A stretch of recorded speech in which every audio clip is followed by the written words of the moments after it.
Muito bem. E começa dizendo assim: avisem a minha família. Foi o pedido daquele rico que estava no inferno.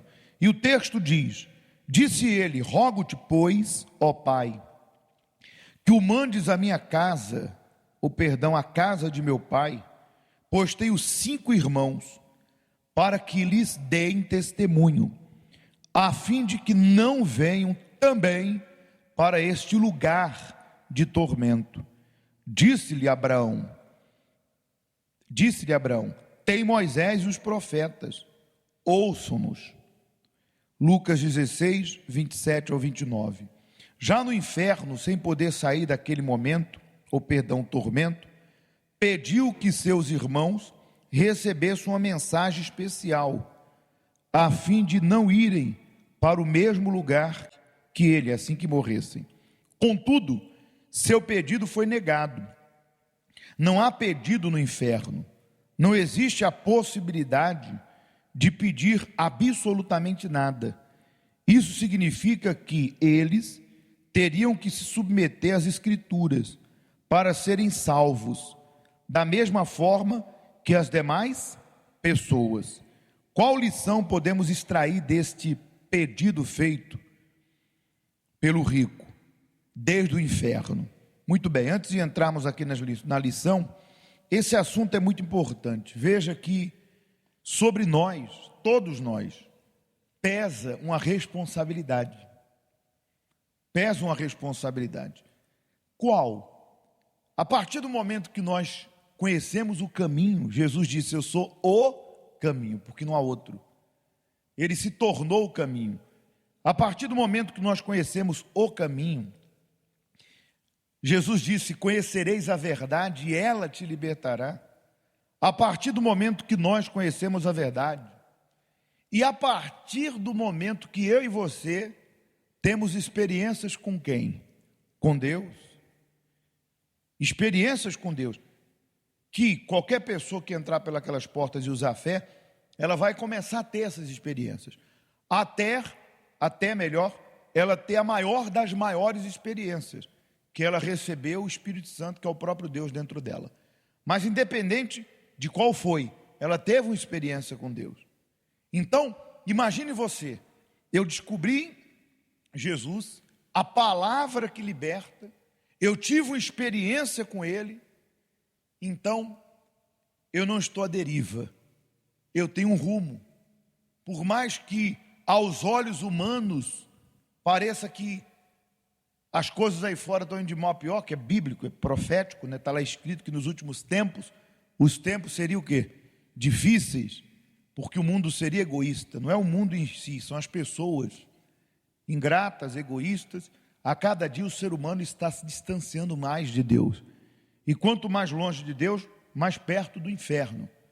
Quanto mais longe da luz, mais as pessoas caminham para onde? Para as trevas. Então a tendência do mundo é piorar. Mas o que Jesus disse a nosso respeito? Vós sois a luz do mundo. Ele disse que nós somos o sal. Nós temos que, através da nossa vida, mudar a vida de outras pessoas. Nós não vamos mudar o mundo.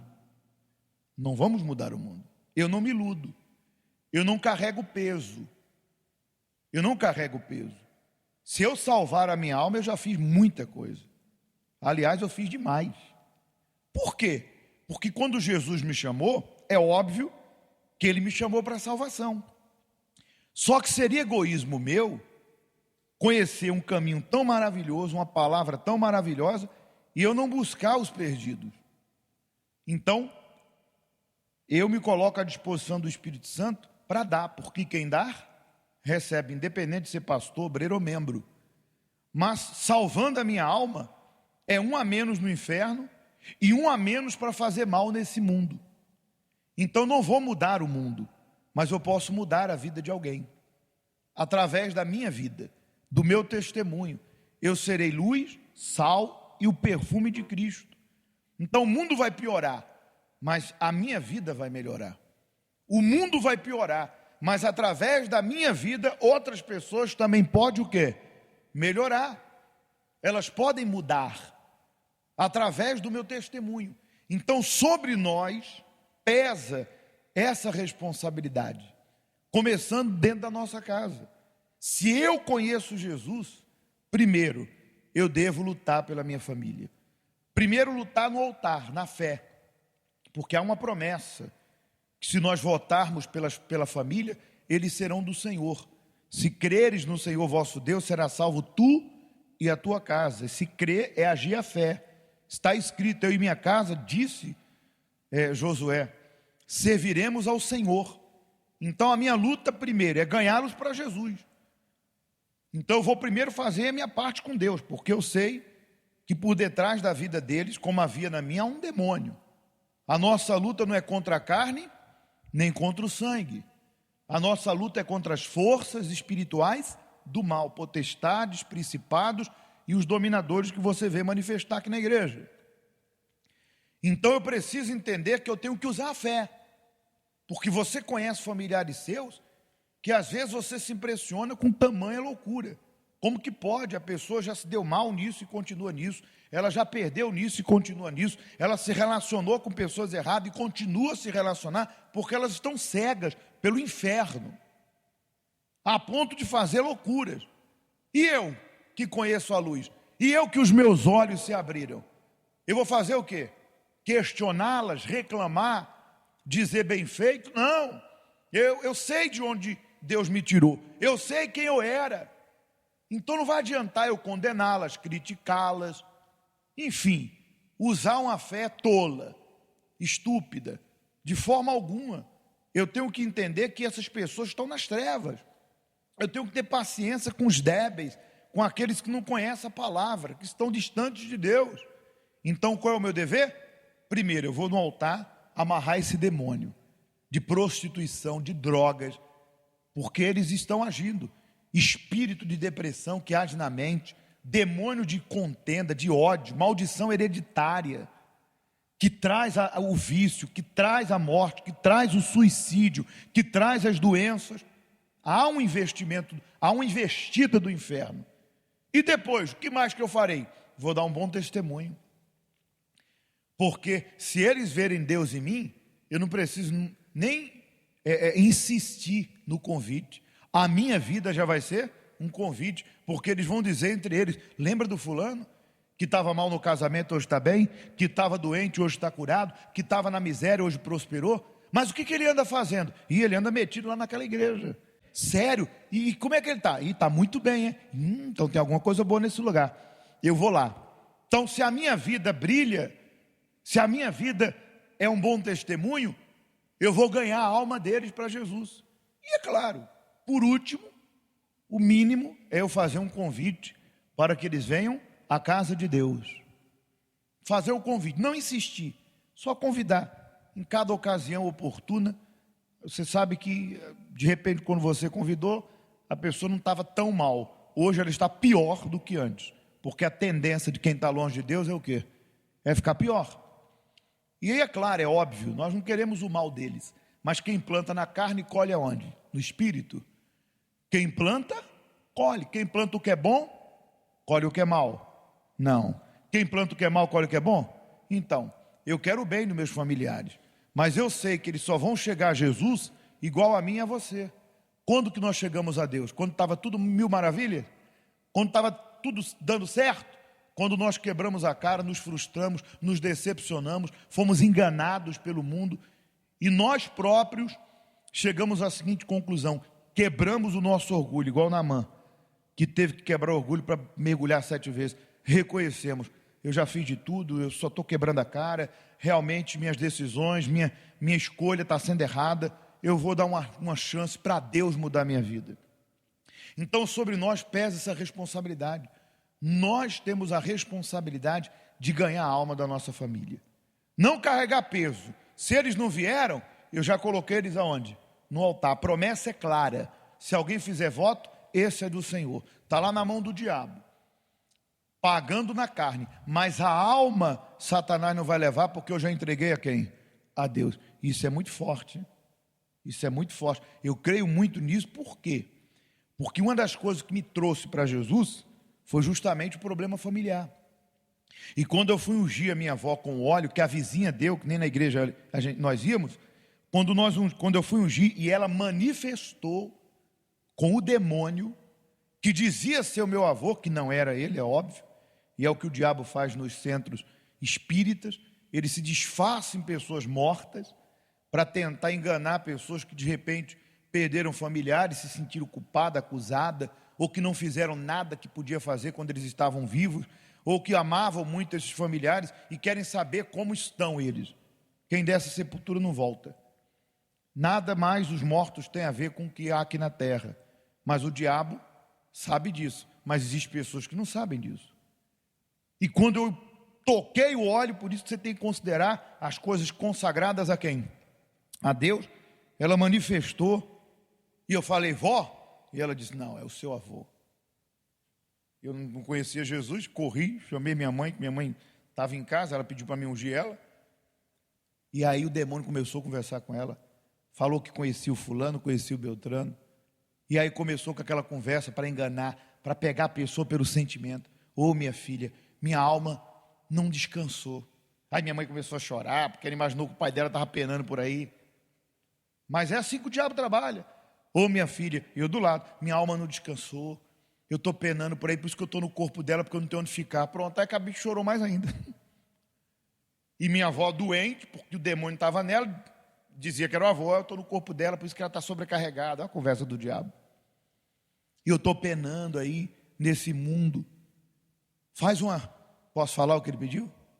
Reza um terço e uma missa. A coitada da minha mãe não conhecia a verdade, mandou rezar o terço. A missa nem sei se rezou. O demônio se aquietou por 3 meses. Depois manifestou de novo. Só que quando manifestou já não era mais o avô, era o próprio diabo falando. Eu fui pago para matar todo mundo nessa família. Eu vou destruir todo mundo. Infelizmente, não houve tempo de chegar até Jesus, porque você sabe como que o ser humano é a cabeça do... Primeiro recorremos aos bruxos, ignoramos, buscamos ajuda nos espíritos, e demorou chegar até quem? Até Deus. Porque nós conhecemos a verdade bem depois.